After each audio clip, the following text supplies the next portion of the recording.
Donald Trump went totally off the rails this week after Judge Arthur Engoron refused to grant his request to delay his testimony in the ongoing fraud trial.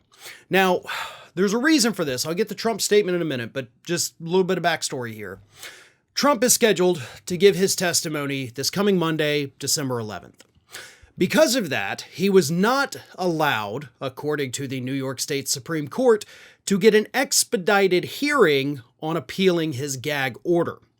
So he's mad, and by the way, they wouldn't let him do the expedited hearing because they said, hey, we don't have time to do that before you testify, so you're kind of screwed.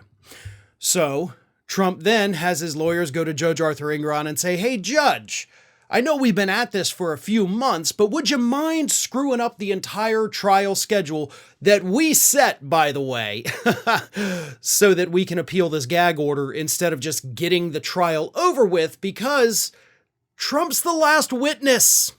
Like, after that, it's closing statements and you're done. So the judge was like, no, let's just end this and be done with it. You know, holidays right around the corner. It'd be great to have this all tied up in a bow just in time for Christmas. And Trump got pissed. So Trump got on Truth Social as per usual and said that Engoron should actually be removed from the bench for not being willing to blow up the trial schedule that Trump's own lawyers had set. Here's what Trump said.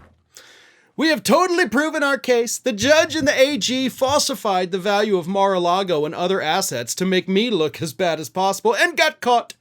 For anyone else, what they did would be considered fraud and they would be thrown off the bench and out of office. Okay, that's certainly an interesting take on things, I guess. But no, the judge did not commit fraud. No, the New York Attorney General did not commit fraud.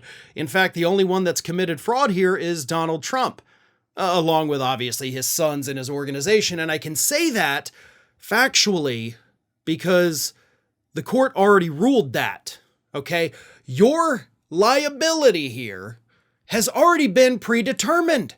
And yet you're still sitting there on Truth Social putting out these lies because you want your base to believe, one, that you're not as corrupt as you are, but more importantly, two, that you have more money and more value than you've even stated in the past, right? Like, as much as you've said you're totally worth even more than that. You were just being a little modest about it. And because of that, you think Engoron should be the one punished instead of you. Now, that's not going to happen. And Donald Trump can have all the sour grapes that he wants, but he has to understand that his legal team is the one that screwed up in this particular instance. Had they filed this motion for expedited appeal last Thursday when the gag order was reinstated, they probably could have gotten a hearing before Monday. I mean, Monday when he's supposed to testify, so next Monday. But they didn't do that. They waited until the last minute. Now they're pissed. Now they look like idiots. They got basically scolded for being idiots by the court. And you're the one left holding the bag, not because Judge Arthur Engoron did something wrong, but because you hired these bargain bin attorneys who clearly have no idea what in the hell they're doing.